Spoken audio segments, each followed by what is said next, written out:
सत्ता में बैठे लोग आग में घी डालने का काम कर रहे हैं। उनकी जुबान से ऐसी बातें निकलती हैं जो नफरत को और बढ़ावा देती है। मैं इस सदन से दुनिया भर के अल्पसंख्यकों की आवाज उठाना चाहती हूँ, लेकिन आज ऐसा लगता है जैसे संविधान की किताब तो है पर इसे चलाने वालों का ईमान गुम हो गया है। संभल में जो हुआ वो सबके सामने है। पुलिस के संरक्षण में निर्दोष लोगों की हत्या की गई और सरकार ने चुप्पी साध ली। मुझे अपने भारतवर्ष पर फक्र है कि जिसके पास ऐसा संविधान है जो लोकतंत्र, समाजवाद और सेक्युलरिज्म को संजोता है। लेकिन आज ऐसा लगता है जैसे संविधान की किताब तो है पर इसे चलाने वालों का ईमान गुम हो गया है। आज हिंदुस्तान में हर वर्ग को किसी न किसी चुनौती का सामना करना पड़ रहा है, मगर अल्पसंख्यक खासतौर पर मुसलमानों पर जो कहर टूटा है वो किसी से छुपा नहीं है। ये लोग सिर्फ अपने मजहबी पहचान की वजह से निशाने पर हैं। संविधान का अनुच्छेद 15 कहता है कि किसी भी नागरिक के साथ धर्म, जाति या किसी और वजह से भेदभाव नहीं होना चाहिए, लेकिन हकीकत इसके उलट है। हालात इस कदर बिगड़ चुके हैं कि hate speech, mob lynching, bulldozer द्वारा घरों को गिराने की घटनाएं आम हो गई हैं, खासतौर पर उत्तर प्रदेश में, जहां ऐसा लगता है जैसे कानून के नाम पर जंगल राज चल रहा हो। संभल में जो हुआ वो सबके सामने है। पुलिस के संरक्षण में निर्दोष लोगों की हत्या की गई और सरकार ने चुप्पी साध ली। अल्पसंख्यकों पर हिंसा बढ़ती जा रही है, मगर सत्ता में बैठे लोग या तो आंखें मूंदे हुए हैं या फिर इन घटनाओं को बढ़ावा दे रहे हैं। हद तो तब हो जाती है जब न्यायपालिका की बात भी अनसुनी कर दी जाती है। सुप्रीम कोर्ट में मॉब लिंचिंग पर 11 सूत्रीय निर्देश जारी किए थे। इसमें साफ कहा गया था कि राज्य सरकारें और पुलिस इस तरह की घटनाओं को रोकने और दोषियों पर सख्त कार्रवाई करने के लिए जिम्मेदार है, लेकिन आज भी इन निर्देशों पर अमल नहीं हो रहा है। हाल यह है कि मॉब लिंचिंग को रोकने की बजाय सत्ता में बैठे लोग आग में घी डालने का काम कर रहे हैं। उनकी जुबान से ऐसी बातें निकलती हैं जो नफरत को और बढ़ावा देती है। यह अशांति अब इतनी गहराई तक फैल चुकी है कि हमारे समाज के धर्मनिरपेक्ष चरित्र पर गंभीर सवाल उठ रहे हैं। साल की शुरुआत में ही कई राज्यों में दुकानदारों को अपने नाम बोर्ड पर लगाने के लिए मजबूर किया गया। इसे सेहत और सुरक्षा के कानूनों का हिस्सा बताया गया, मगर असल मंशा कुछ और थी। ये कदम खास तौर पर मुसलमान दुकानदारों को निशाना बनाकर उठाया गया ताकि उनकी रोजी रोटी पर चोट की जाए। पिछले हफ्ते मुरादाबाद में एक मुस्लिम डॉक्टर को हिंदू बहुल्य मोहल्ले में घर खरीदने पर विरोध झेलना पड़ा। वजह बताई गई कि इससे मोहल्ले की सामाजिक शांति बिगड़ जाएगी।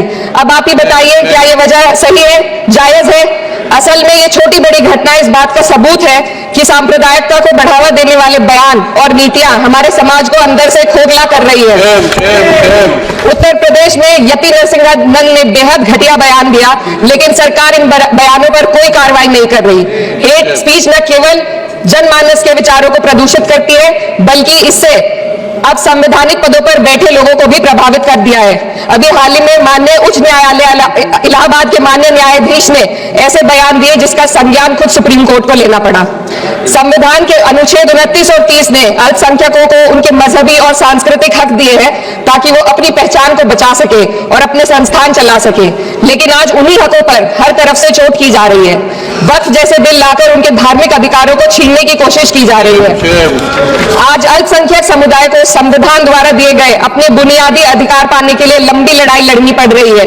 ऐसे कई मामले अदालत ने न्याय देकर संविधान की रक्षा की है, लेकिन अदालती प्रक्रिया में जो समय लगता है उसकी वजह से देश के सामाजिक ताने बाने को भारी नुकसान उठाना पड़ता है। मिसाल के तौर पर इलाहाबाद हाई कोर्ट ने 2004 के मदरसा एक्ट को रद्द कर दिया था, जिससे मदरसों के संचालन पर सवाल उठे। हालांकि सुप्रीम कोर्ट ने बाद में इस फैसले को पलट दिया और एक्ट को वैध करार दिया, लेकिन इस प्रक्रिया में जो समय लगा उसने अल्पसंख्यकों को बेचैनी और संघर्ष के दौर में डाला है। इसी कड़ी में प्लेसेस ऑफ वर्शिप एक्ट 91 भी आता है और कई अन्य अधिकार, उन्हें भी इसी तरह अदालती लड़ाइयों में उलझाया जा रहा है। यह स्थिति न केवल अल्पसंख्यकों के अधिकारों की राह में रुकावट है, बल्कि justice delayed is justice denied जैसी कहावत को सिद्ध करती है। मैं इस सदन से दुनिया भर के अल्पसंख्यकों की आवाज उठाना चाहती हूँ, खासतौर पर हमारे पड़ोसी देश बांग्लादेश में अल्पसंख्यकों के साथ जो हो रहा है वो दिल को गहरे तक चोट पहुंचाने वाला है। उनकी जान माल की हत्या की जा रही है। बांग्लादेश हो या हिंदुस्तान हो, या कोई और देश अल्पसंख्यकों की सुरक्षा, इज्जत और अधिकारों की हिफाजत हर सरकार की सबसे पहली जिम्मेदारी होनी चाहिए। मैं इस सदन से अपने देश के अल्पसंख्यकों के साथ बांग्लादेश के पीड़ित अल्पसंख्यकों की आवाज को एक साथ उठाना चाहती हूँ। ये वक्त की पुकार है कि हम सब मिलकर ये सुनिश्चित करें कि किसी भी इंसान को उसकी पहचान या मजहब के कारण डरकर जीने पर मजबूर न होना पड़े। जहां हक छीने जाते हैं वहां अमन खो जाता है। ये बात हर सरकार को समझनी चाहिए। अगर हम सच में अपने संविधान का सम्मान करना चाहते हैं तो हमें नफरत और भेदभाव को खत्म करना होगा।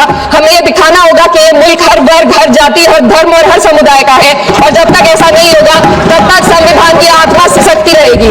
सर, अपनी बात को खत्म करते हुए मैं एक शेर अर्ज करना चाहती हूँ। ये दाग दाग उजाला, ये शब गजीदा शहर, वो इंतजार था जिसका, ये वो शहर तो नहीं। लेकिन अगर इस सदन में बैठे हम सभी सदस्य ये ठान ले कि हमें संविधान के मूल्यों को लागू करना है और उसे लागू करने का प्रयास करें तो वो सुबह जरूर आएगी, जिसके लिए लाखों भारतवासियों ने अपने जानों की कुर्बानी दी।